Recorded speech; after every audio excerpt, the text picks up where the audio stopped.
मेहर ने अंगद को थप्पड़ जड़ दिया। अंगद और वृंदा के साथ तुलसी ने घर छोड़ दिया। जी हाँ दोस्तों, सीरियल क्योंकि सास भी कभी बहू थी में हमें हर दिन बड़े ट्विस्ट देखने को मिल रहे हैं। और अब आने वाले एपिसोड में हम देखेंगे कि मेहर के थप्पड़ के बाद मेहर खुद तुलसी से रिश्ता तोड़ देता है। फिर तुलसी अंगद को लेकर घर से निकल जाती है। अपकमिंग एपिसोड में देखने को मिलेगा कि वीरानी हवेली में शादी का माहौल एक पल में ही मातम में बदल जाता है। मेहर अपनी प्रतिष्ठा की धुन में चूर चारों ओर की व्यवस्थाओं में लगे हुए थे। उनके चेहरे पर एक पिता और संरक्षक का गर्व था। उन्हें जरा भी अंदाजा नहीं था कि उनकी अपनी पत्नी तुलसी भीतर ही भीतर कितनी घबराई हुई थी। तुलसी ने रतिक को बेचैनी से टटोला। उनकी आंखें अंगद को खोज रही थीं। अंगद कहाँ है?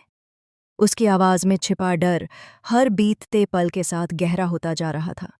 इस घर की बहू होने के नाते उन्होंने हमेशा परिवार की इज्जत को अपनी आत्मा से ऊपर रखा था, पर आज उन्हें महसूस हो रहा था कि यह इज्जत मिट्टी में मिल जाएगी और वह इसे रोकने में असहाय थीं। उधर शहर के एक शांत मंदिर में अंगद ने वृंदा के साथ 7 फेरे ले लिए। उनका प्यार और उनकी प्रतिज्ञाएं हवेली के सारे बंधनों से मुक्त थीं। जब तुलसी की कार मंदिर के बाहर पहुंची तो उनकी सांसें फूल रही थीं। अंगद! उन्होंने चीख कर आवाज लगाई, पर तब तक बहुत देर हो चुकी थी। अंगद और वृंदा पति पत्नी बन चुके थे। तुलसी ने दूर से यह दृश्य देखा और उनकी आंखों में निराशा का सैलाब उमड़ पड़ा। यह देर सिर्फ मिनटों की नहीं थी, बल्कि पूरे परिवार की नियति बदलने वाली देर थी। जब तुलसी वापस हवेली पहुंची तो सब कुछ थम सा गया। मेहर आग बबूला थे। उनकी आंखों में अपनी इज्जत और पिता होने के कर्तव्य पर लगे दाग का भयंकर क्रोध था। मिताली दुल्हन के जोड़े में अपमान से तमतमा रही थी। यह क्या किया तूने अंगद? एक पल में सब कुछ खत्म कर दिया। मेहर चिल्लाए और उनका हाथ बिजली की तेजी से उठा। एक जोरदार थप्पड़ अंगद के गाल पर पड़ा, जिसकी गूंज ने पूरे परिवार को हिला दिया। तभी तुलसी बीच में आ गई और अपनी बाहें अंगद के सामने फैलाकर बोली, मेहर रुक जाइए, मेरी बात सुनिए। पर मेहर का गुस्सा इतना प्रचंड था कि उन्होंने किसी की भी बात नहीं सुनी। उन्हें लगा कि तुलसी ने अंगद का साथ देकर इस षड्यंत्र में उसका साथ दिया है। मेहर चीखे, तुलसी, तुम्हें तो कोई फर्क ही नहीं पड़ता कि मैं रहूं या ना रहूं। अब से हमारा रिश्ता खत्म। मैं इस घर से जा रहा हूं। उनके शब्द तीर की तरह तुलसी के दिल में उतर गए। जिस रिश्ते के लिए उन्होंने अपना पूरा जीवन समर्पित कर दिया था, वह पल भर में टूट रहा था। लेकिन तुलसी वीरानी कमजोर नहीं थीं। वह इस घर को बिखरते हुए नहीं देख सकती थीं और न ही मेहर को, जो इस घर का आधार थे, यूं अपमानित होकर जाते हुए देख सकती थीं। आंसू पीकर उन्होंने अपनी आवाज को दृढ़ किया और एक ऐसा निर्णय लिया जिसने सबको स्तब्ध कर दिया। नहीं मेहर, आप क्यों जाएंगे? अगर किसी को जाना है तो वह मैं हूं। उनके त्याग ने मेहर के अहंकार को एक पल के लिए शांत कर दिया। तुलसी ने अंगद और वृंदा का हाथ पकड़ा। उनकी आंखों में अब न डर था न शिकवा, सिर्फ एक मजबूत इरादा। चलो, हम चलते हैं। हेमंत ने रोकने की कोशिश की। भाभी मत जाइए, कहाँ जाएंगी आप? लेकिन तुलसी नहीं रुकीं। वह अपने बेटे और उसकी पत्नी को लेकर उस हवेली से बाहर निकल गईं, जिसे उन्होंने अपने हाथों से सींचा था। पीछे रह गई मेहर की खामोशी और एक परिवार जो टुकड़ों में बिखर चुका था। यह तो बस शुरुआत थी। अब आने वाले एपिसोड में उस महिला नोएना का असली चेहरा सामने आएगा, जिसने पर्दे के पीछे से यह सारा खेल रचा था। तब वीरानी परिवार को एहसास होगा कि उन्होंने सिर्फ एक बेटे को नहीं, बल्कि अपनी नींव को ही घर से निकाल दिया है।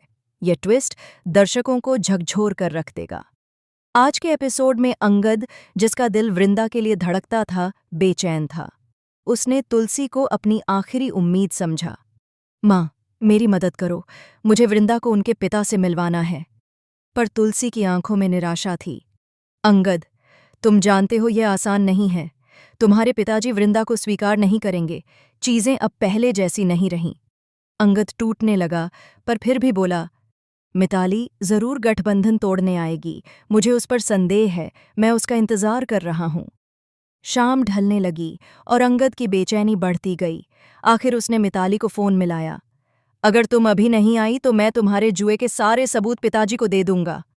मिताली घबरा गई।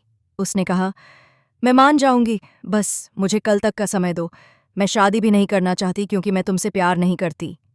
अंगद को उस पर भरोसा नहीं हुआ, पर उसके पास इंतजार करने के अलावा कोई चारा नहीं था। उधर किरण शराब के नशे में सड़क पर घूम रहा था जब मेहर ने उसे रोका। परेशानियों से घिरे दोनों एक दूसरे से भिड़ते हुए अपने अपने दर्द में खो गए। अगले दिन शादी का दिन आ गया। मेहर तैयारियों में व्यस्त थे।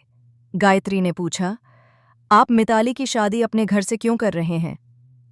मेहर बोले, यह घर शादीशुदा जोड़ों के लिए शुभ है। फिर उन्होंने हेमंत से पूछा, अंगद कहाँ है? सब कुछ सामान्य दिख रहा था, पर माहौल में एक तनाव तैर रहा था। तभी तुलसी दौड़ती हुई आई। अंगद, मिताली आ गई है और वह सबसे बात करना चाहती है। नीचे आते ही मेहर ने मिताली से पूछा, क्या कहना चाहती हो? मिताली बोली, मैं अंगद से शादी नहीं करना चाहती। मेहर, नोएना और सब लोग हक्के बक्के रह गए। मिताली ने मेहर से माफ़ी मांगी और कहा, मैं अंगद के साथ तालमेल नहीं बिठा पाऊंगी। तभी तुलसी ने अंगद को बुलाया। वह तेजी से नीचे आया। मिताली ने कहा, मुझे तुमसे अकेले में बात करनी है। अंगद ने कहा, जो कहना है सबके सामने कहो। पर मजबूरी में वह मिताल